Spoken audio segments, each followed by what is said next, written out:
This is part of a recorded phone conversation between investigative journalist Liam Scheff and the medical director of the Incarnation Children's Center, Dr. Catherine Painter.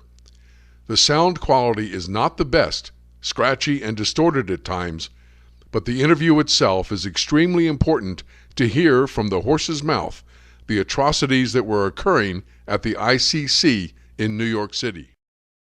ICC works as kind of like a magnet for. You said this last time. You said there were about 5-6 hospitals, Presbyterian, and. Oh, that 5 is probably an underestimate. There are a number. New York City has a large number both of adult and pediatric HIV cases. So do many of the urban centers on the So you take people East Coast from. Columbia Presbyterian. Yeah, we get referrals from any of the outpatient HIV clinics. And most of those in the 5 boroughs and some of the surrounding communities like Westchester or Long Island, for the most part, are clinics that are set up within medical centers. But you're the primary care physician at ICC. Yes. Medically, legally, in any nursing home, when a patient is admitted to a nursing home, the attending physician at the nursing home is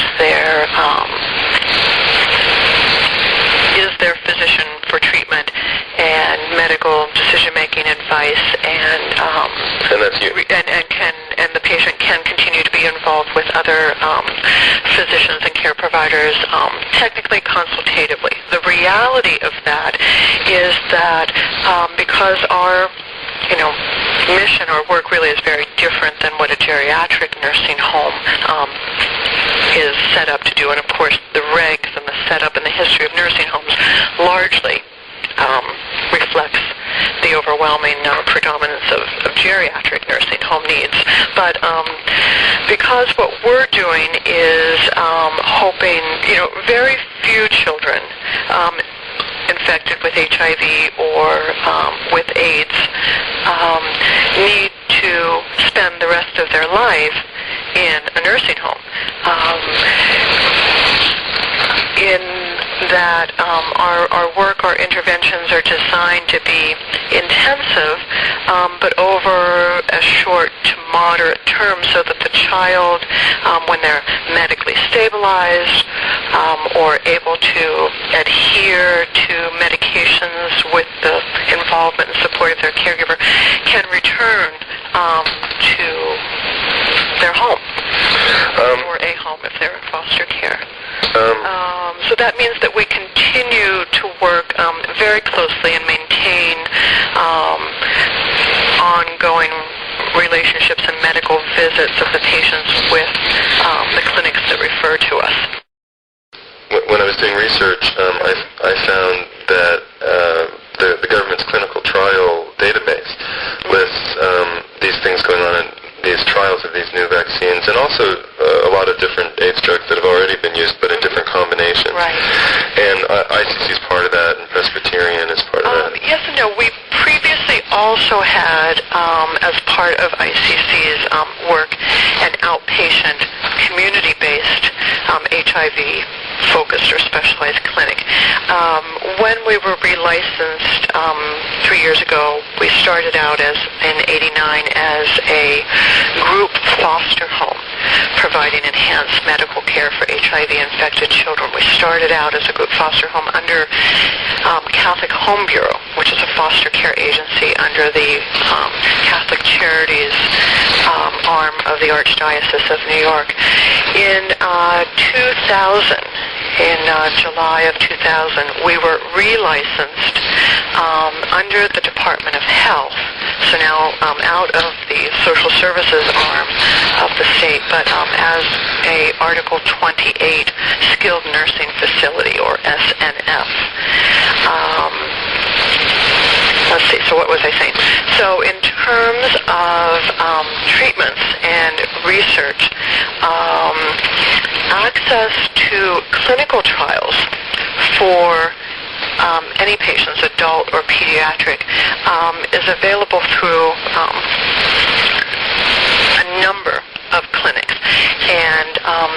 many clinics based in medical centers participate in the adult, AIDS, ACTG, AIDS Clinical Treatment Group program, which develops studies and investigates the clinical effectiveness and safety of new medicines. And in children, the corresponding arm is the PACTG, or Pediatric AIDS Clinical Treatment Group. And again, many clinics that refer to us are participating in clinical trials programs. And so if a child is on a treatment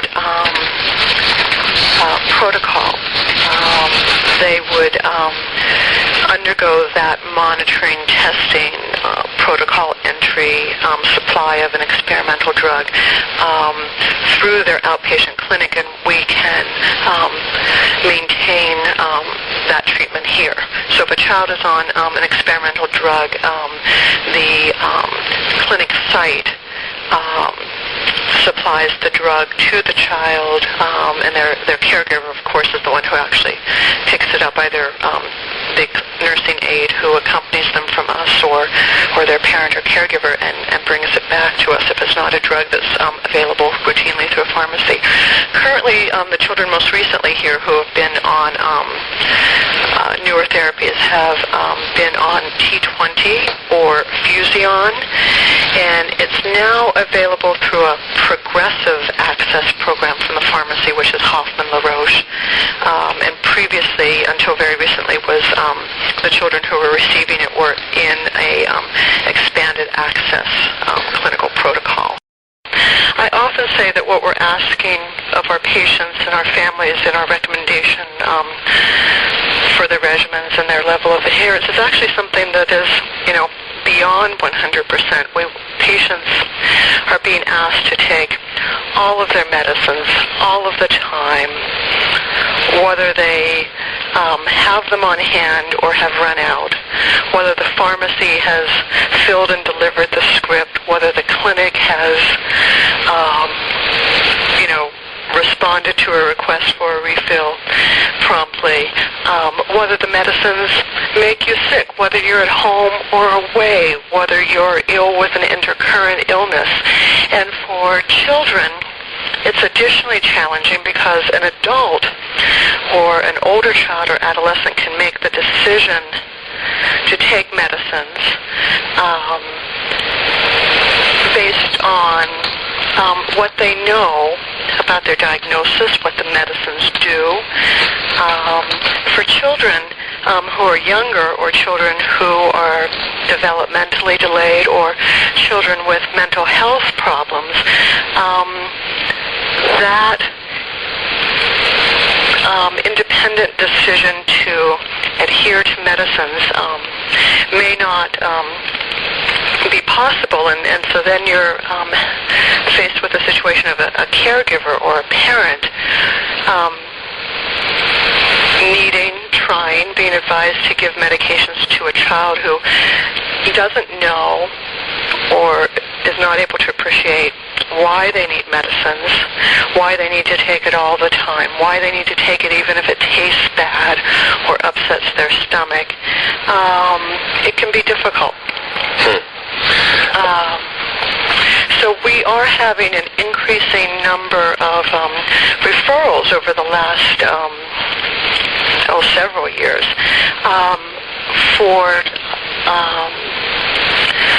primarily for helping to assess and intervene with medication adherence difficulties that patients and their families are experiencing. For children, really, you're not treating an individual patient, you're treating that individual patient plus their family or caregiver. How do you get people to adhere? I know that the medications are hard to take, and I do know that they have loads of side effects. I think that's kind of well established. The issues that come up with kids with hard to take is sometimes the formulations. If a young child usually can't swallow large pills, many of the HIV medications like protease inhibitors are actually large pill size, horse pill size, and often molecules multiple pills. So sometimes the formulation is available for children who can't swallow pills or can't swallow larger pills, or a liquid or a powder formulation, and then they sometimes are not very palatable. How do you for a medication called ritonavir. Ritonavir is a protease inhibitor. Oh. It was one of the first available in a pediatric liquid formulation. It tastes very medicine-y, and it has a significant sort of bitter, lingering aftertaste that persists. People do a variety of things, mixing it straight up with Hershey's chocolate syrup or strawberry syrup, or placing it in some other palatable food. Some children can with habit become used to and accepting of a medicine that's not so good tasting, and others can't. For some cases, it can be appropriate to consider if a child can't tolerate or can't swallow medicine, whether it would be better administered through a G-tube, a gastrostomy tube. So in some cases, for younger children with more significant illness, that's an appropriate intervention to help them comply with medication. Is that the nose one or the stomach one? No, that's the stomach one. An NG tube is a nasogastric tube. It's appropriate for short-term interventions, but it has to be changed approximately weekly from one side of the nose to the other with a new tube to minimize the side effect of sinusitis infection. And it has to be checked each time you use it by listening as you push through the tube that the air bubbles you're hearing in the stomach area and not in the lung area, because it can become displaced. So that's an appropriate short-term intervention. A G-tube is a tube that goes from the outside skin through a small opening to the inside of the stomach. Now, how is that? When I was looking at the brochure that I have, I know I saw that, and I had to go ask and do some research and say, what's this? When are kids, when is it deemed that it's appropriate? Necessary or appropriate? I think when other interventions to help a child take a medicine PO or by mouth have failed, and it's deemed important that a child be able to regularly receive a medication. Very often, sometimes the needs for administering medications may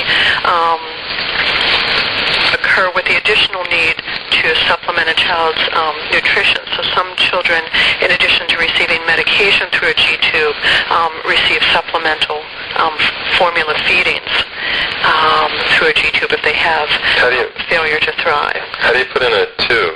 How do you put in a tube? Well, a surgeon does that, and it's a fairly well-tolerated and relatively simple surgical procedure. A percutaneous endoscopic gastrostomy placement, or PEG, is a procedure where in the OR, under anesthesia, the surgeon passes a endoscopy tube which allows them to visualize the inside of the stomach and determine correct placement for the tube, and then from the outside, while they're visualizing the inside of the stomach, they place a tube surgically. It's a generally well-tolerated procedure. So they cut through the stomach lining or something? You're actually cutting through the skin, through the abdominal wall musculature, and then through the stomach. It creates a very small hole, perhaps the size in diameter of a quarter inch. It takes several weeks to heal well, so it's initially a bit tender, but then a small tube is held in place through that stoma, through that opening. And on the outside is basically the area where you can connect a syringe or a feeding tube, and when not in use, can be closed. It only extends from the skin. I don't know if you've had the opportunity to see any. Less than about half an inch. It's often, some types of gastrostomy tubes are called buttons. And then on the inside, on the other side of the tube, is a device that holds it in place on the inside of the stomach, keeps it from coming out through the stoma, or the small hole between the outside and the inside of the body. So in some cases that's a balloon, a small, it's called a balloon, but part of the device on the inside is filled with sterile water to expand to a size that can't be pulled back through the stoma to the outside. So you'll forgive me, I'm not a surgeon, it makes me a little grossed out, but now, so if a kid's refusing to take, or won't take, or can't take, they might get one of these? In some cases. All right. Now, some of the drugs that are given are the AZT type of drugs, and some are the protease type of drugs. Now, I know from, knowing lots of guys, old adult gay men who, that these are really fraught with risks, and they do have loads of really detrimental, including fatal side effects. This is just kind of clinically known. Do I agree with that strong of a statement? I think you've probably overstated the case. I think treatment criteria are continuing to evolve, and we now understand more and more completely in adults, and we're evolving with our understanding in children of what level of virus and what number of CD4 T cells merit treatment. And it's for the current recommendations, and they vary between particular groups that have made the recommendations, such as the International AIDS Society USA Recommendations Panel, or the Department of Health and Human Services, or internationally similar groups, for instance, in Britain. With some minor variations, a general criteria, for instance, right now in adults, is that if an adult who is asymptomatic, from their HIV infection, doing well clinically, with a virus load that is at or below 55,000, and T cells that are at or above 200 to 350, and that's where there's a little bit of difference in some of the recommendations, whether you choose the 200 or the 350 number. For adults with that lower viral load and higher CD4 number, they may not need to initiate treatment and have continued monitoring of their health, their viral load, and their CD4 number. Because with advances in our understanding of HIV and treatment, it's clear that a person's risk of serious opportunistic disease and their risk of progression to AIDS-defining illness is determined by their viral load and their CD4 number. And those seem to be the numbers at which we can balance the need for treatment with avoiding, if treatment is not needed, one, being on a medicine chronically, and two, the potential side effects from medications. Yes, any medicine has side effects. Right. So I think in any clinical endeavor, the aim is to determine the balance between treatment of the illness and the very real risk of the illness if it progresses. And certainly AIDS, HIV and AIDS, untreated, is a terminal diagnosis. That needs to be remembered. Well, And so the side effects of the medicines are increasingly well understood and can be monitored and can be either treated with changes in the medicine, addition of other medicines. For instance, the bone marrow suppression that is sometimes seen, resulting in anemia or low white counts for patients on AZT, and that's the older name. The new initials are ZDV for zidovudine. One can be monitored by the CBC counts every few months, and if necessary, can sometimes the zidovudine can be continued, or perhaps at a reduced dose, or perhaps with support of the bone marrow by a drug called GCSF, which helps increase the neutrophil component of the white count, or in the case of anemia, epogen, which helps increase the red count.